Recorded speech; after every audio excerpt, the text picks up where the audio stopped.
देख रहे हैं the daily show with Munir Memon. अस्सलाम वालेकुम, आप देख रहे हैं प्रोग्राम मुनीर मेमन के साथ। इस वक्त इसराइल और फलस्तीन के दरमियान जो झड़पें जारी हैं, इसमें अब तक जो मोहतात अंदाजा लगाया जा सकता है कि इसराइल की जानिब से भारी मिकदार में गोलाबारी की जा रही है, जिसमें अब तक बच्चे और खवातीन समेत तकरीबन 700 इंसानी जानें जा चुकी हैं।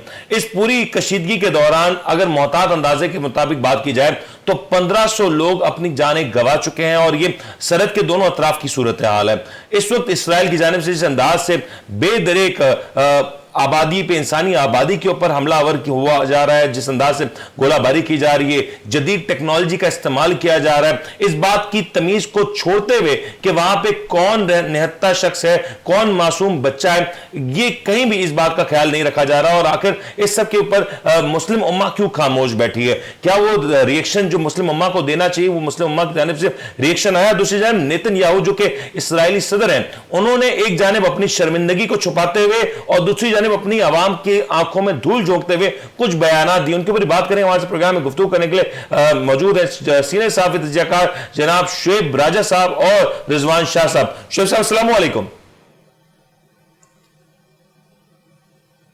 जी वालेकुम सलाम सर। शुएब साहब, ये जो इस वक्त फलस्तीन में हो रहा है, यकीनी तौर पर साल साल से हम देखते आ रहे हैं, लेकिन ये जुल्म बर्बरियत की एक ऐसी दास्तान है जिसको लफ्जों में बयान नहीं किया जा सकता। क्या वजह बनी कि इस बार ये सूरत हाल इस हद तक पहुंच चुकी है? देखिए, बात बड़ी सीधी सी है। मतलब ये कि अब जहां तक फलस्तीनियों का तल्लक है तो फलस्तीनियों पे हर दौर में इसराइल जो है उनकी तो, उनका जब दिल करता था वो बंदे भी मारते थे, सब कुछ करते थे। इस मर्तबा पहली मर्तबा इन्होंने उनको बालों से पकड़ा है। मतलब आसान लफ्जों में अगर आप लड़ाई की बात करें तो इन्होंने बालों से पकड़ा है, तो वो इनसे बर्दाश्त नहीं हो पा रहा। अब इन्होंने जनाब वहां पे, अब मुझे तो समझ नहीं आ रही इसमें क्या गेम है, क्या ये ग्रेटर इसराइल की तरफ जाने का प्रोग्राम है, क्या है इसमें? मतलब वेस्ट तो सारे का सारा ऑब्वियसली इसराइल के साथ खड़ा है, ठीक है, लेकिन बदकिस्मती से मुस्लिम ममालिक में से सिवाय ईरान या थोड़ा बहुत तुर्की के किसी ने भी कोई, मतलब अभी तक कोई स्टैंड नहीं लिया। हम तो खैर वैसे ही मतलब स्टैंड लेने के काबिल ही नहीं ना, हमारा तो स्टैंड ही कहीं पे गुम हो गया है। तो मतलब ये कि ये हालात हैं। लेकिन शुएब साहब, ये आपने जो बात की ग्रेटर इसराइल की, चले जाएं तो पाकिस्तानियों ने तो कभी भी, जी जी जी, आप कंप्लीट करें। जी जी आप कंप्लीट करें शुएब साहब। जी, मैं वही कह रहा हूँ ना कि मुझे तो अभी मुझे क्लियर नहीं है। मुझे, हाँ, मुझे यही लग रहा है कि ये कोई ग्रेटर इसराइल बनाने के लिए उनको, क्योंकि लैंड की तो उनको जरूरत है ना, कोई चार बंदे अपने मरवा के तो लैंड एक्सपेंशन की तरफ जा रहे हैं, और क्या होना है? मुझे तो कुछ ऐसा शुबा हो रहा है। एग्जैक्टली ये पॉइंट है शुएब साहब कि हम देख रहे थे कि इसराइल ने अपने डिफेंस सिस्टम के ऊपर बिलियंस ऑफ डॉलर्स इन्वेस्ट किए थे, और वो डिफेंस सिस्टम जो वो पूरी दुनिया को बिलियंस ऑफ डॉलर के एवज बेचता है, जिसकी मार्केटिंग करता है, वो डिफेंस सिस्टम, वो सारी टेक्नोलॉजी चंद ऐसे रॉकेट के आगे बेबस नजर आई जो कि टेक्नोलॉजी से कोसों दूर हैं, जिनके ऊपर कोई जदीद टेक्नोलॉजी नहीं, जिसको एक इंसानी हाथ के जरिए चलाया जाता था, फायर किया जाता था। इज इट पॉसिबल या ये महज इत्तेफाक है? नहीं सर, ऐसा नहीं है। देखिए, बात सुने, जितना जितना भी एडवांस डिफेंस सिस्टम हो ना, उसकी एक लिमिट होती है।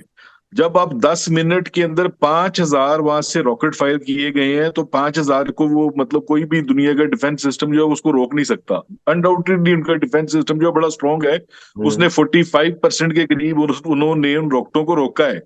55 नहीं रोक सके क्योंकि उसकी एक लिमिट है। अब मेरी बात समझ रहे हैं ना? वो जिस शिद्दत से हमला हुआ है, 5000 रॉकेट फायर किए गए 10 मिनट के अंदर, तो उनकी एक लिमिट है भाई। फिर उसमें मेटल का बड़ा तल्लक है। कुछ मेटल जो है वो डिटेक्ट होते हैं, कुछ डिटेक्ट नहीं हो पाते। तो ये सारी चीजें हैं उसमें। मतलब ये कि ये वो इसका फेलियर नहीं आप कह सकते, हाँ उनका इंटेलिजेंस फेलियर जरूर है। और उसमें भी एक बात मैं जरूर कहना चाहूंगा, क्योंकि मेरी नजर से ये खबर गुजरी है कि मिस्र ने इसराइल को बिफोर टाइम बता दिया था कि आपके साथ कोई बड़ा ऐसा होने वाला है। अगर उनको बिफोर टाइम बता दिया गया था तो वो कोई थी जो सोई रही है यार। शाह जी, मैं चाहूंगा इसके ऊपर आप भी कमेंट कीजिए, क्योंकि ये जो बात है ये आ रही है कि मिस्र ने गालिबन 10 दिन पहले तक इत्तला दे दी थी इसराइली एजेंसीज को कि इस तरह का कोई अटैक हो सकता है। इसके बावजूद वहां पे ये अटैक हो गया, होने दिया। काइंड ऑफ 9/11 वाला एक सिनेरियो बिल्ट होता हुआ दिखाई दे रहा है, जहां पे एक अटैक होता है, इसके बाद एक बड़ी जंग छिड़ जाती है। क्या हम इसको सेंस कर सकते हैं, बड़ी जंग को? बिस्मिल्लाहिर्रहमानिर्रहीम, अस्सलाम वालेकुम जी। देखें, बात यह कि मसला फ़लस्तीन इंतहाई एक पेचीदा मसला है। ये इसलिए पेचीदा है कि इसके हर एक इवेंट के ऊपर एक कॉम्प्लिकेशन हो जाती है। इसके अंदर एक ना समझ आने वाली चीजें मौजूद रहती हैं हमेशा। जब भी हिजबुल्लाह या हमास कोई कार्रवाई करते हैं तो अल्टीमेटली उसका डायरेक्ट असर पहुंचता है फ़लस्तीनी अवाम के ऊपर। तो मुझे खुद भी एक कंफ्यूजन रहती है कि जब भी हिजबुल्लाह या हमास कोई कार्रवाई करते हैं इसराइल के खिलाफ, तो मैक्सिमम इसराइल फ़लस्तीनी अवाम के ऊपर बम बरसाता है। तो ये एक पेचीदा मामला है। लेकिन अगर हम मसला फ़लस्तीन की तरफ अगर सोचें, तो मसला फ़लस्तीन ना एक कौम का मसला है, ना एक मुल्क का मसला है। बेसिकली ये तमाम मुस्लिम उम्मा का मसला है, क्योंकि ये क़िबला अव्वल की आज़ादी का मसला है। तो इससे हम डिनाई कर नहीं सकते। और बिल्कुल आपकी बात दुरुस्त है कि ये इतलात है कि मिस्र ने इनको इसराइल की इंटेलिजेंस एजेंसियों को आगाह कर दिया था। उसके बावजूद इतना बड़ा ऑपरेशन, फिर ग्लाइडर्स के थ्रू इतने सारे मुजाहिदीन वहां पर उतर जाना, और उसके बाद अभी तक उनका कंट्रोल ना होना, और अभी तक वहां पर इंटरनल, आपको पता है इसराइल के अंदर इस वक्त भी मुख्तलिफ मकामात के ऊपर अभी भी झड़पें हो रही हैं और उसमें कैजुअलिटीज हो रही हैं। और कई फ़लस्तीनियों के ऊपर जिस वक्त ये इन्होंने अटैक्स किए, तो लेकिन शाहजी, आपको नहीं लगता कि यहाँ पे जो सूरत हाल है कुछ ड्रामाई दिखाई दे रही है? जैसे ही यहाँ पे एक सिचुएशन डेवलप हुई, वहां से यूएसए की तरफ से एक स्टेटमेंट आया और यूएसए ने कंप्लीट सपोर्ट, कंप्लीट ताउन की यकीन दहानी दिलाई। इसराइल के सपोर्ट में वो खड़े नजर आए। कुछ इतलात ये भी हैं कि उनकी बहरी बेड़े भी इसराइल की तरफ रवाना हुए, वहां उन्होंने भी पोजीशन संभाली। अनलाइक अगर हम रशिया और यूक्रेन की बात करें, वहां पे पूरी दुनिया ने रशिया को कहा कि आप being a powerful country Ukraine के साथ इस तरह का अमल नहीं कर सकते। यहां पे ये क्यों नहीं कहा गया इसराइल को कि आप एक पावरफुल कंट्री हैं, आपके पास ना जाने कितनी बड़ी तादाद में न्यूक्लियर वेपन्स हैं, जिसको आज तक दुनिया के सामने डिस्क्लोज भी नहीं किया गया? तो फिर इसराइल को क्यों नहीं रोका गया ह्यूमन राइट्स की वॉल्यूशन के लिए? सर, इसराइल को कैसे रोकेंगे? इसराइल का पूरी दुनिया की माशियत के ऊपर कब्जा है, और इसराइल का जिस तरह बढ़ती हुई एक यलगार है, जिस तरह मुस्लिम ममालिक पे, खास करके अरब ममालिक के ऊपर उनका इन्फ्लुएंस इस वक्त आप देख लें, तो ये सारी चीजें यकीनन एक साजिश की तरफ, एक किसी नए मोड़ की तरफ लेकर जाती हैं हमें। और हमारे जहन के अंदर लाजमी ये सोच जरूर आती है कि जितनी तेजी से इसराइल ने अरब ममालिक को अपनी हिमायत हासिल करने के लिए प्रेशर में लाए, या उनके साथ माहिदे किए, या उनके सियासी मामलात को देखते हुए अपनी उन्होंने ग्रिप मजबूत की है जिस तरह अरब ममालिक पे, तो यकीनन ये वाकया उस तमाम चीज़ों की तरफ जो है ना, हमें बिल्कुल मुतवज्जा करता है कि ये जो वाकया हुआ है इसके अंदर कोई ना कोई ऐसा एक राज है, कोई ना कोई एक ऐसी पॉलिटिकल स्ट्रेटेजी भी हो सकती है जिसका अमेरिका। आयरन डोम का नाकाम हो जाना, आयरन डोम जो इसराइल का डिफेंस सिस्टम है, जो कि दुनिया में बेहतरीन डिफेंस सिस्टम तस्वुर किया जाता है, उसका इस हद तक नाकाम हो जाना उन हथियारों के सामने जो शायद जदीद टेक्नोलॉजी से लैस भी नहीं थे, अगर ये हो गया तो ये इसको महज इत्तेफाक समझा जा सकता है? नहीं, मैं इसमें शुएब साहब से बिल्कुल इत्तेफाक करूंगा। ये आयरन डोम और ये दूसरी चीजें, ये सब सानवी हो जाती हैं जिस वक्त अल्लाह की मदद हासिल होती है, और दूसरा, हर टेक्नोलॉजी की एक लिमिट होती है। तो मेरा ख्याल है कि जिस तरीके से, और उनको भी सालों साल हो गए हैं हमास को, हिजबुल्लाह को इसराइल के खिलाफ मज़ामत करते हुए, तो वो भी आपको पता है कि उनको भी एक टेक्निक तो पता है। और जिस तादाद के अंदर ये सारा कुछ हुआ है, तो डेफिनेटली पॉसिबल कि हमास की या फलस्तीनियों की कोई ऐसी सोर्स इसराइली सेटअप के अंदर या इस्राएली एजेंसीज के अंदर पेनिट्रेट कर चुकी थी, जो जानती थी कि इसकी कैपेसिटी कितनी, कैपेबिलिटी कितनी है और कितनी हद तक रिस्पॉन्ड किया जा सकता है, और गालिबन उसी का फायदा उठाया। ये बिल्कुल जाहिर बात है, दोनों एक दूसरे के बारे में जानते हैं और दोनों, आपको पता कितने सालों से मामलात इनके आपस में डायरेक्ट हैं।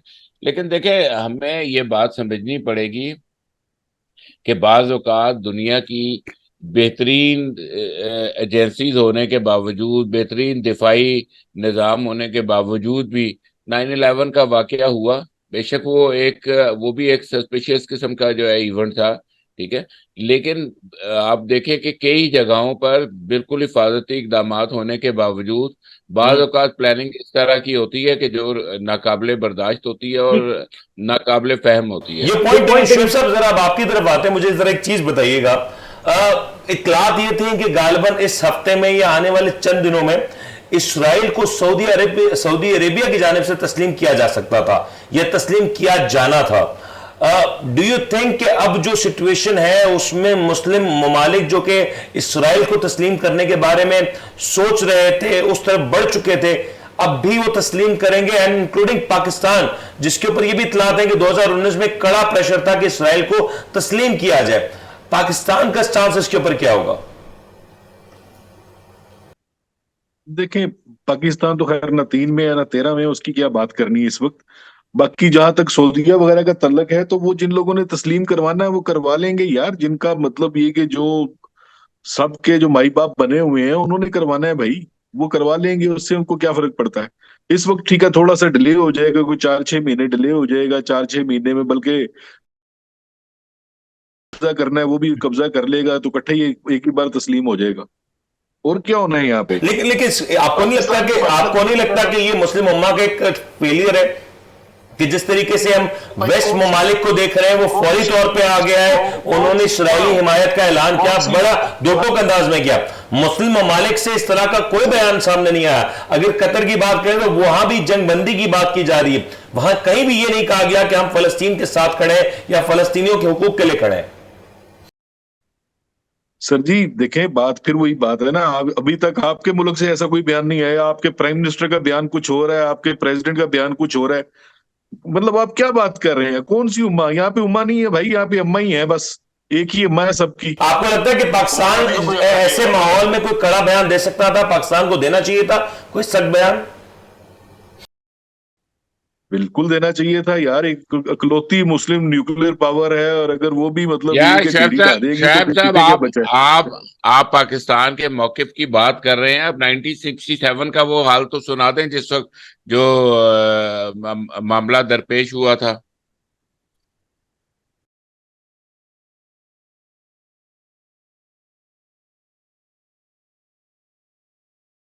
उर्दन में जाकर, तो ये आपका हाल है, मतलब यासिर अरफात जो था वो था इस वजह से नफरत करता था उससे, क्योंकि उसने वहां पे फलस्तीनियों को मारा था। लेकिन शुएब साहब, इससे अब आगे कैसे बढ़ा जा सकता है? शुएब साहब, इससे आगे कैसे बढ़ा जा सकता है, प्लीज ये बताइए ना सबकी। सर, अब आगे कैसे बढ़ा जा सकता है? एक जानिब तो आप कह रहे हैं कि इसराइल पावरफुल मुल्क है, दूसरी जानिब फलस्तीन ने या हमास ने इसराइली टेक्नोलॉजी की कले खोल के रख दी है, तो फिर क्या सही है क्या गलत है, इसको कौन समझेगा?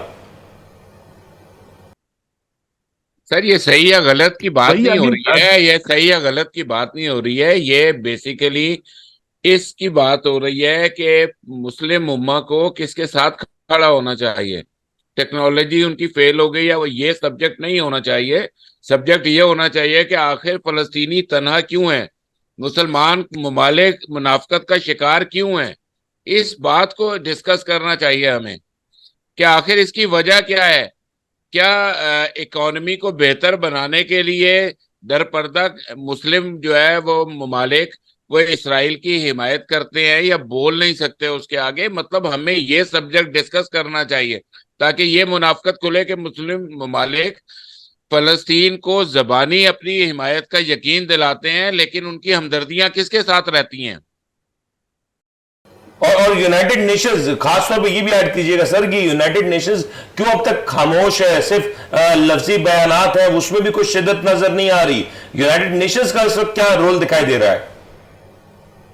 यूनाइटेड नेशंस में तो देखे ना, उन्होंने एक रेजोल्यूशन मूव करने की कोशिश की थी जो कि चाइना और रशिया ने नहीं होने दी, जी। यूनानिमस नहीं हो सकी। ठीक है ना?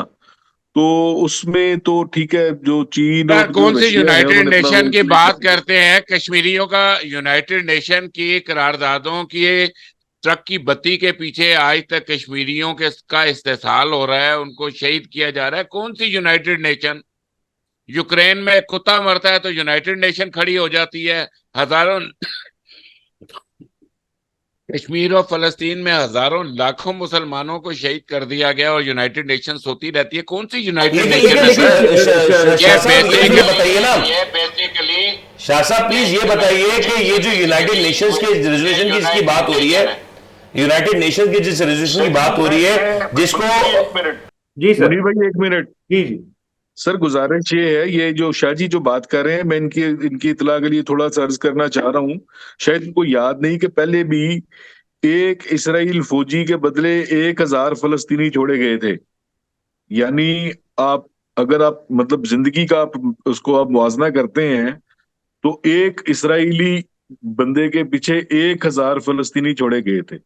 इसी रेशो से आप सर देख लें। ये पॉइंट बिल्कुल वैलिड है, लेकिन शुभ साहब एक चीज बताइए जिसमें इसमें पूरी दुनिया परेशान है। हमने यूनाइटेड नेशंस के महाज पे भी देखा कि रशिया हो, चाइना हो या कुछ नाम नहाद मुस्लिम ममालिक हो, वो अलग मौकफ के साथ खड़े हैं। क्या आज जो सूरत हाल है या आने वाले दिनों में जो सूरत हाल जिस अंदाज से एक टाइम बॉम्ब की तरह शक्ल इख्तियार कर चुका है, क्या ये किसी बड़ी जंग की तरफ बढ़ सकता है, कोई बड़ी जंग में तब्दील हो सकता है? जी बिल्कुल, मुझे तो यही लग रहा है, बल्कि यही बड़ी जंग नहीं होगी, मुझे तो फियर कुछ हो रहा है, एक आध और बॉर्डर खुल जाएगा, आप देखते जाइए। शाह जी, एक आध महाज और खुलने वाला। Shah ji, your final comment on this. देखिए, मेरा ख्याल है हम सबको अपने पहले दीन को सामने रखते हुए, कुरान पाक की तालीमात को सामने रखते हुए पहले ये बात समझ लेनी चाहिए, और तमाम उन ममालिक को अलल एलानिया ये बात समझ लेनी चाहिए कि जहां पर आप अल्लाह के अहकामात की मुखालफत करेंगे, जहां पर आप अल्लाह के अहकामात से मुनाफकत करेंगे, वो चीज जायज नहीं है। ठीक हो गया। और कुरान पाक की आयात का मफहूम है कि मुशरिकीन और कुफार तुम्हारे दोस्त नहीं हो सकते, और जो इनसे दोस्ती करेगा वो इन्हीं में से होगा। सर पॉइंट टेकन, मुझे ब्रेक का कहा जा रहा है, साइड पर रख कर बात करते हैं। शाह साहब थैंक यू सो मच, मुझे ब्रेक का कहा जा रहा है। ब्रेक के बाद जब लौटेंगे तो पाकिस्तान की मौजूदा सियासी सूरत हाल के ऊपर बात करेंगे। हालिया दिनों में कुछ इंटरव्यूज हुए, कुछ ऐसे इंकशाफात हुए जो आज से कई दिनों पहले हो सकते थे, बल्कि कई माह पहले हो सकते थे, लेकिन अब ये सामने आ रहे हैं। दूसरी तरफ तहरीक इंसाफ में कुछ इस तरह की इतलात भी हैं कि कुछ हल्फ लिए गए हैं, कुछ वादा लिया गया है, वो क्या है इसके ऊपर बात करेंगे प्रोग्राम में। ब्रेक शामिल करते हैं, ब्रेक का आगाज होता है।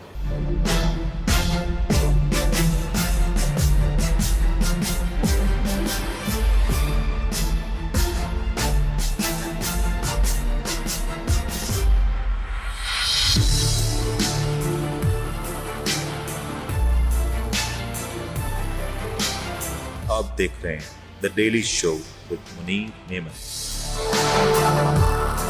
प्रोग्राम में आपको एक बार फिर से खुशामदीद कहते हैं। तस्करा करते हैं पाकिस्तान की मौजूदा सियासी सूरत हाल पर। गुज़श्ता कुछ दिनों में जो कुछ हुआ पाकिस्तान में सियासी तौर पे, वो ड्रामाई भी था और यकीनी तौर पे उसने पाकिस्तान की सियासत का रुख भी तब्दील किया। लेकिन क्या ये पाकिस्तान में अवाम के वोट्स का रुख भी तब्दील कर सकेगा, ये एक बड़ा अहम सवाल होगा। गुज़श्ता चंद दिनों में पाकिस्तान तहरीक इंसाफ के 2 सीनियर रहनुमा मंजर आम पर आए और उन्होंने कुछ इंकशाफात किए। ये गालिबन वैसे ही कुछ इंकशाफात थे जो 9 मई के वाकये के बाद हमें बेशतर तहरीक इंसाफ के रहनुमा टेलीविजन स्क्रीन पे या प्रेस क्लब्स में करते हुए दिखाई दिए।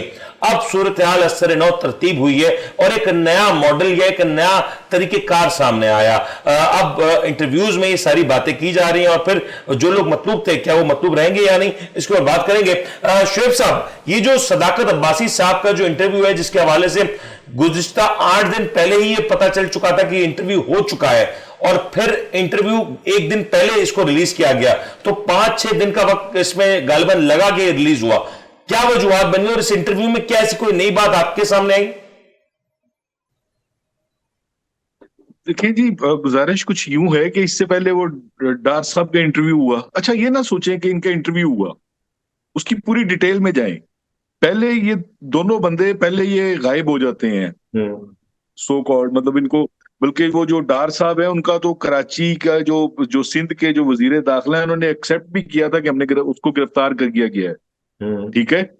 उसके बाद वो एक अरसा गायब रहते हैं, फिर कराची जो सिंध हाई कोर्ट जो है वो ऑर्डर देती है और अगले दिन जनाब उनको पेश किया जाता है एक ऐसे सहाफी की अदालत में, और वो सहाफी जो है वो मतलब वो शायद मतलब de facto chief justice of Pakistan भी है कि वो उनको क्लीन चिट भी देकर घर भेज देता है कि ठीक है जनाब आप घर जाएं। कमाल नहीं हो गया ये? मतलब अगर वो मतलूब था, अगर आप एक मुद्दत से पुलिस उसके पीछे पड़ी थी तो उसके पास जो के ऊपर जो भी कोई एलिगेशन है, पहले उन एलिगेशन को तो फिर उनका तो फैसला होना चाहिए या नहीं होना चाहिए, या वो साफी साहब भी उनको क्लियर कर देंगे। तो सेम इज विद दी सदाकत अब्बासी। सदाकत अब्बासी साहब भी अगवा होते हैं, अगवा होने के बाद फिर एक दिन मंजरे आम पे आते हैं, वो अपनी माँ से गले लग के वो फूट फूट कर रोते नजर आते हैं। ठीक है। वहां पे भी कुछ अफराद भी नजर आते हैं, और उसके बाद मतलब ये कि एक और वो जो खास मखसूस सहाफी हैं उस सहाफी की अदालत में पेश होते हैं और वहां पे वो गुफ्तगू करते हैं, और उसके बाद जनाब वो आजाद हैं। आपको जो लेकिन शुएब साहब एक सवाल है, शुएब साहब माजरत आपकी कथा कलामी कर रहा हूं, इमरान खान को डिफेंड सर आपकी कथा कलामी कर रहा हूं। एक सवाल है, अगर हम सदाकत अब्बासी साहब की बात करें या दीगर रहनुमाओं की बात करें जो अब मंजर आम पे आ रहे हैं वो बातें बता रहे हैं, वो गुज़िश्ता कई माह तक ये बयानात देते रहे कि इस सब में कोई मंसूबा साजी नहीं हुई, कोई प्लानिंग नहीं थी, बल्कि सबसे रोका जा रहा था, इस सब के हक में वो नहीं थे, पार्टी हक में नहीं थी। अब वो आके अपनी पार्टी के सरबराहान की के हवाले से जो बात कर रहे हैं, किस बात को, उनके किस स्टेटमेंट को सही समझा जा सकता है? वो जो पहले कह रहे थे क्या वो सच है, या वो जो अब कह रहे हैं वो सच है? मेमन साहब इसमें भी मजेदार बात है। इसमें मजेदार बात क्या है? इसमें मजेदार बात यह है कि एक जो स्टेटमेंट देता है वो ये बयान देता है कि जनाब इसकी जो सारी प्लानिंग हुई थी वो सदर हाउस में हुई थी, प्रेसिडेंट हाउस में हुई थी। दूसरा बयान देता है कि इसकी जो प्लानिंग हुई थी वो बनी गाला में हुई थी। तीसरा बयान देता है कि नहीं ये जूम मीटिंग पे हुई थी। अब पहले यार फैसला तो कर लो किस पे हुई थी। लेकिन अगर ये प्लानिंग हुई थी, शुएब साहब, अगर मैं नहीं किया, आपने जो बात बिल्कुल ठीक कही कि ये मुख्तलिफ स्टेटमेंट सही हैं, लेकिन अगर ये प्लानिंग हुई थी तो ये प्लानिंग के वक्त ये बात अगर उन्होंने नहीं बताई तो पहले जुर्म तो उन्होंने अपने आप पर साबित कर दिया ना, अगर गलत नहीं हो तो। मैं सर देखें, बात सुने, बात को समझे, पहले तो ये बताएं ना कि प्लानिंग हुई कहां थी। सर मैं कह रहा हूं भले प्लानिंग हुई थी, अगर इनके स्टेटमेंट को, इन्हीं के स्टेटमेंट को तस्लीम किया जाए। इसका मतलब बड़ा सादा सा है कि प्लानिंग थी नहीं। 9 मई को खान साहब तो 8 मई से अंदर थे, तो 8 मई से अंदर है। सही। तो प्लानिंग किसने की थी और कहां पे की थी? और अगर जूम मीटिंग हुई थी तो उस मीटिंग में कौन कौन था, और जूम मीटिंग का रिकॉर्ड होता है, लाए ना सामने। ठीक है, ये देखें, कोई मतलब कोई सेंसेबल बात करें ना। मुझे शाहजी कंक्लूड करने में, शाहजी ये जो पिछले हफ्तों में जो कुछ सूरत तब्दील हुई है, सोच ये रहे थे कि इलेक्शंस होंगे, इलेक्शंस इधर बढ़ेंगे तो सूरत नॉर्मलाइज होगी, लेकिन अब सूरत वैसी नजर आ रही है जो शायद 9 मई के बाद नजर आ रही थी। क्या वजूहत देख रहे हैं कि अब ये सब कुछ हो रहा है और ये सब कुछ अवाम देख रही है? देखिए, जिस तेजी से मुल्क के निजात दहिंदा अभी जो आने वाले हैं, ठीक है ना, जो मुल्क को अभी तरक्की दिलाएंगे और हम लोग जो है वो तरक्की करके बिल्कुल दुनिया की सफ़े अव्वल की कौमों में चले जाएंगे, उनके इस्तकबाल के लिए, उनकी प्लेइंग लेवल प्लेइंग फील्ड के लिए जिस तरह के इंतजामात किए जा रहे हैं वो तो हम सबको नजर आ रहे हैं। ठीक है, वो तो सबको नजर आ रहे हैं। और दूसरा, मीडिया ने का जो किरदार रहा है इस 17 महीनों में और इस कुछ निगरान हुकूमत के दौर में, वो मुनासिब नहीं है। वो मीडिया की अक़दार को पामाल किया गया है।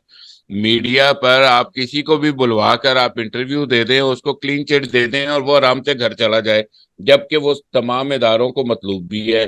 तो मतलब ये चीजें मशकूक नजर आती हैं। इस तरह करने से कुछ भी फर्क नहीं पड़ेगा। ये बयानिया नहीं होता, ये जबरदस्ती। अगर एक चीज प्लीज अगर आइडेंटिफाई कर सकें, मुझे आइडेंटिफाई कर सकें, ये जो तहरीक इंसाफ के जो रहनुमा भी आ रहे हैं टेलीविजन स्क्रीन पर, सदाकत अब्बासी साहब हो या दीगर जो साहिबान हो, इनके स्टेटमेंट से क्या तहरीक इंसाफ का वोटर इस आर्ग्यूमेंट को बाय करेगा कि वो जो बात कह रहे हैं, अब जो कह रहे हैं वो सच है और इसमें पार्टी की एक मंसूबा साजी थी, एक प्लानिंग थी? आपको नजर आता है कि लोग इस बात को एक्सेप्ट करेंगे और तहरीक इंसाफ को फिर वोट देने ना जाए? मुनीर साहब मुझे बताएं, आपके प्रोग्राम करते हुए कितना टाइम हो गया टीवी पर? सर गालिबन 5 साल हो चुके हैं। आप मुझे बताएं, 5 सालों के अंदर अगर आप एक भी मसनूई बात या एक भी गलत बात को सही साबित करें अपने शो पे, तो उस पर तनकीद होती है लोगों की।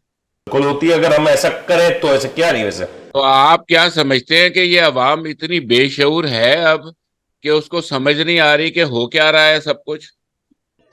इससे तहरीक इंसाफ का वोट टूटेगा या नहीं, ये बता दें। यार आपको वोट टूटता नजर आ रहा है? मुझे तो ऐसे लग रहा है कि जो कुछ भी किया जा रहा है उसका दूसरे दिन बयानिया सारा जो है वो जाया हो जाता है, वो सारी मेहनत जाया हो जाती है। क्योंकि असल देखें, असल इंप्रेशन आप डालना चाहते हैं अवाम के ऊपर कि खान साहब एक बहुत बड़े दहशतगर्द हैं, खान साहब ने इस मुल्क के खिलाफ काम किया है, खान साहब ने मतलब के ऑफिशियल सीक्रेट एक्ट की खिलाफ वर्जी की है। तो जब आप ये सब चीजें अवाम के ऊपर डालना चाहते हैं, बयानिया बनाना चाहते हैं, अवाम उसका असर ही नहीं ले रही। अगर खौफ नहीं है तमाम मुखालिफ सियासी जमातों को पाकिस्तान तहरीक इंसाफ की, तो आप इलेक्शन वक्त पे क्यों नहीं कराते? क्यों 2 सूबों के अंदर अभी भी इतनी लंबा निगरान सेटअप चल रहा है जिसके ऊपर कोई जो है मीडिया आवाज नहीं उठाता, जिसके ऊपर कोई आवाज नहीं उठाता? तो मतलब कहने का मकसद ये है कि मेरे ख्याल से जो अवामी राय है उसके खिलाफ आप जितने भी काम करते रहेंगे उस अवामी राय में कमी नहीं होगी, उस अवामी रद्द। सर ये पॉइंट टेकन। मुझे शुएब साहब एक चीज ऐड कर दीजिएगा, ये जो स्टेटमेंट्स आए सबको क्या अदालत में अगर पेश किया जाए? सवाल ये था कि मजिस्ट्रेट के सामने स्टेटमेंट दिया जाता, शायद वो स्टेटमेंट कारआमद भी होता, उसकी इफेक्टिवनेस भी होती। टेलीविजन में आके, टेलीविजन टॉक शोज पे आके स्टेटमेंट्स को देना, ये कौन सी कोई बात है या ये किस बात को जस्टिफाई करता है? मैं जरा चाहूंगा शायब साहब से पहले मैं जरा इसके अंदर एक मुदाखलत छोटी सी कर दूं, 1 मिनट की। सर मुदाखलत कीजिएगा, साजिश मत कीजिएगा। चले मज़ाहमत कह लें, मुदाखलत कह लें, लेकिन मैं बात इसमें सिर्फ एक छोटी सी ऐड करना चाहूंगा। मुनीर साहब आप इंतहाई सादे किस्म के एंकर हैं और आप बिल्कुल सीधी बात करने वाले मारा जाता हूं मैं।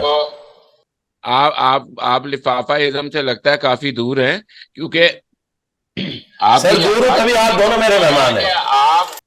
आप इसहाक डार के उस बयान की अहमियत को ही भूल गए जो उसने नवाज शरीफ के खिलाफ दिया था, और वो अदालती रिकॉर्ड कैसा हो, 164 का तो बयान उसकी था, कोई वैल्यू, 164 का बयान था भाई। जी 164 का बयान था, उसकी कोई अभी हैसियत नहीं है। तो टीवी के आप रिकॉर्ड बयान की क्या हैसियत? लेकिन एग्जैक्टली सवाल भी मेरा ये था शेख साहब से, जिस स्टेटमेंट को अगर आप मजिस्ट्रेट के सामने दें और वो 164 का जो बयान होता है उसकी वेटेज ज्यादा होती है, उसको कोई नहीं पूछता। अगर वो बयान जो है वो नवाज शरीफ साहब से मुतालिक है, अगर वो पाकिस्तान मुस्लिम लीग नून से मुतालिक है, तो उसकी सर कोई हैसियत नहीं गिनी जाएगी।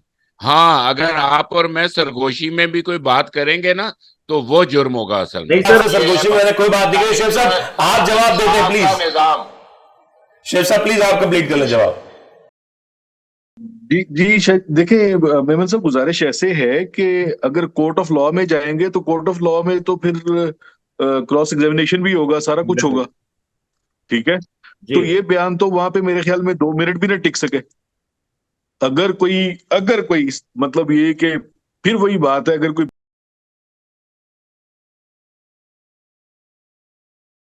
तो मैं दावे से कहता हूं कि इनका कोई भी बयान जो है वो मेरा ख्याल है 10 मिनट से ज्यादा वहां पे टिक ही नहीं सकता।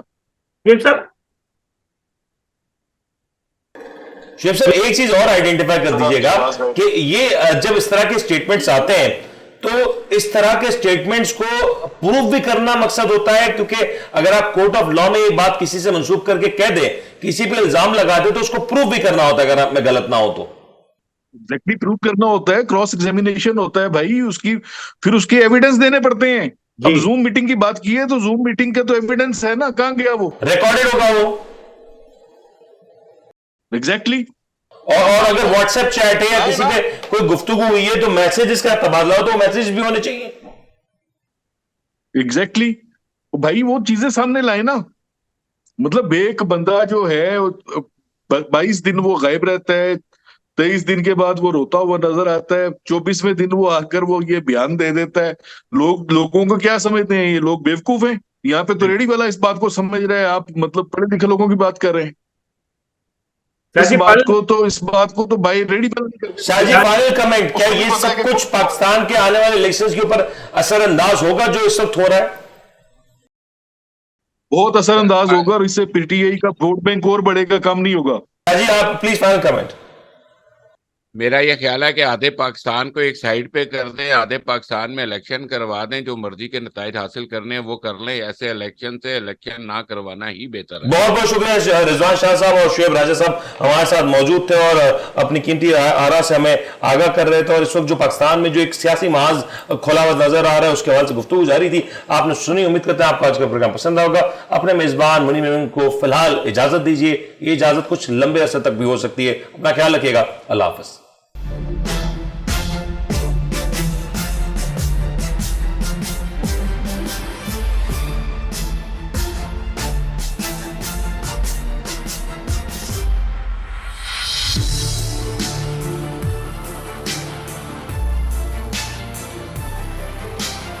आप देख रहे हैं the daily show with Munir Memon.